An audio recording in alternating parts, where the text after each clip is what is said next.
Welcome to episode 6 of Cartoon Fight Club.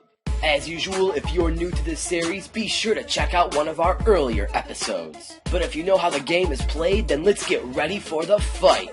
Get ready for the battle of your childhood. For tonight's episode, I'm going to take the mascots of Disney and Nickelodeon and put them head to head in one final fight to the finish. This battle is not going to have any prep time. They will face as if they did not know it's coming.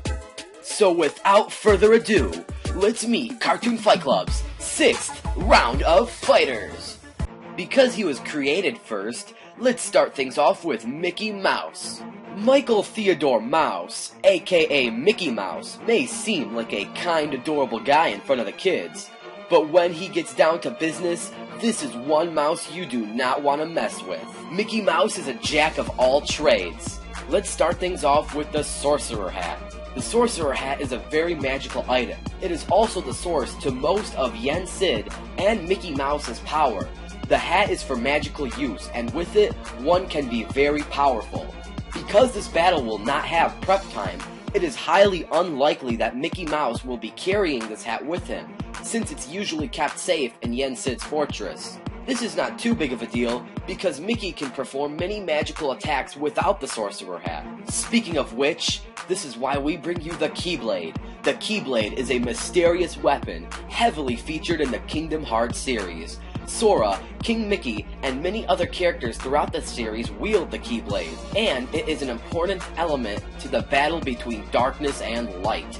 King Mickey is extremely skilled with the Keyblade, despite him being one of the only few Disney characters capable of wielding one.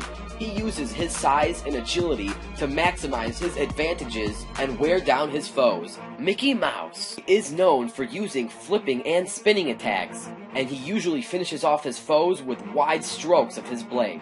It is possible to assume he's gained his abilities from his training with Yen Sid. As an apprentice to Master Yen Sid, Mickey has wielded the Star Seeker, a gift from his master.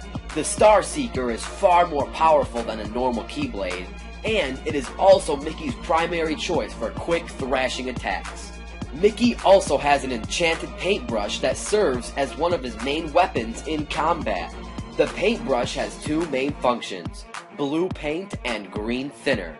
With the blue paint, Mickey can restore damaged items, and more importantly, he can turn his enemies into his allies for a short time. With this ability, he can get his opponent to do whatever he wants for a short period of time.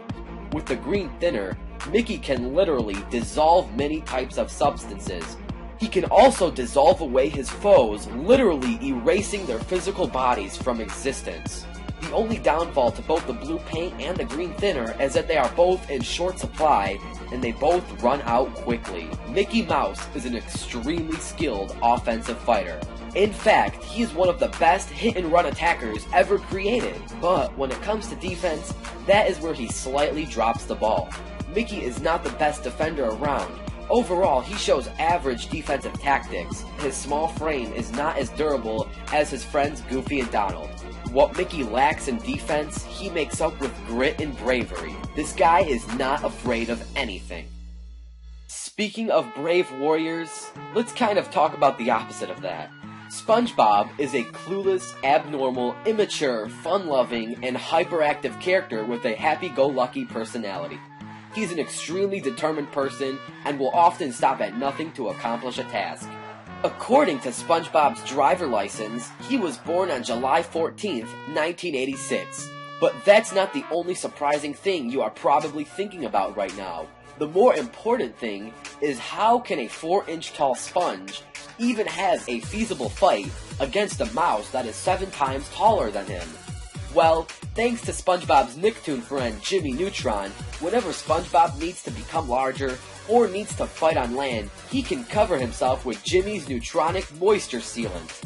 This allows him to become much larger and much more safe out of water.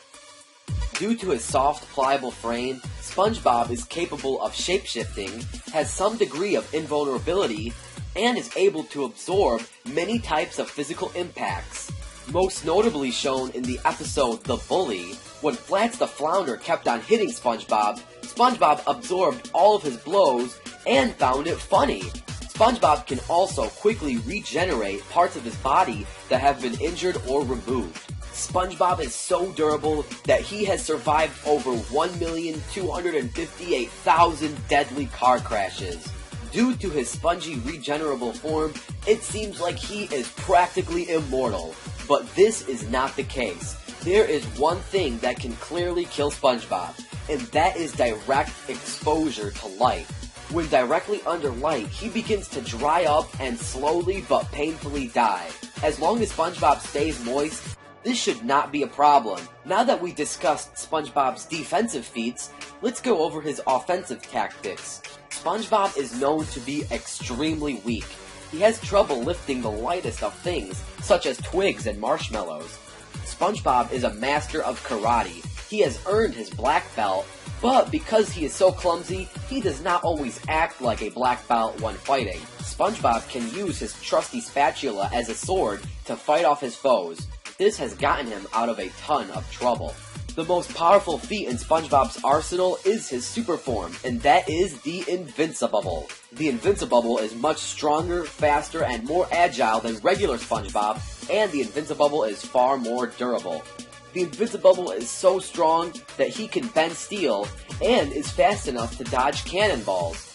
The most powerful thing about the Invincibubble is his invincible bubbles that he can blow. When trapped inside of these bubbles, there is no escape. The only thing powerful enough to pop one of these bubbles is a touch from one of the Sponge Out of Water fighters. Without the magical touch of these fighters, you are basically locked in these bubbles for good. Now enough of that goofy sponge guy. Let's get ready for the fight. This battle is going to take place right outside the Mickey Mouse Clubhouse. And keep in mind there is no prep time. Let the battle begin. Oh boy! I'm ready! 3, 2, 1, go! Oh boy! Piece of cake. Light, give me power! Now! Light, my turn! I'll block to you! Get up, you gotta wake up! Now, let's go! Keyblade!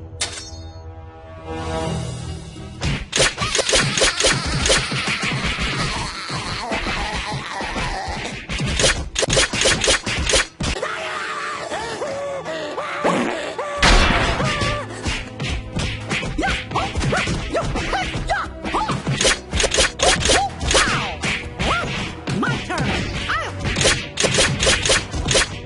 This is gonna be the coolest party ever! Are you ready to rock?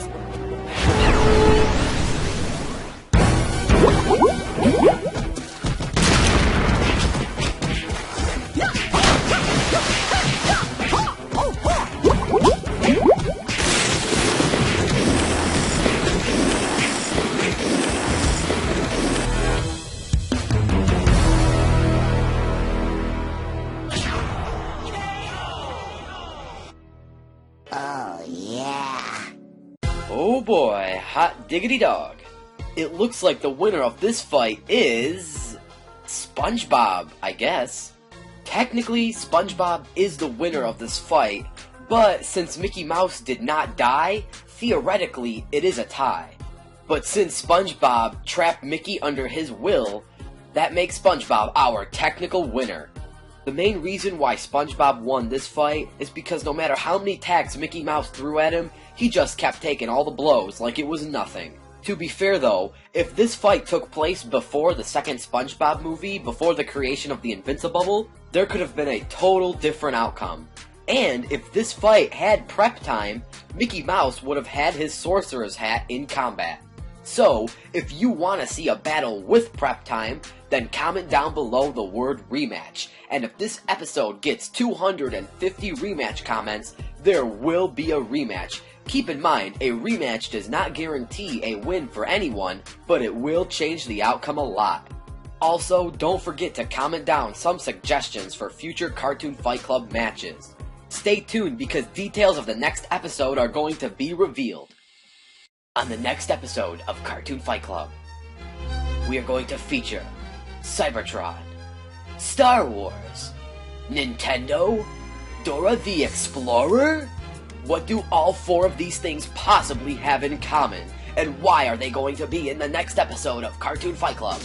The only way to find out the answer to that is to stay tuned.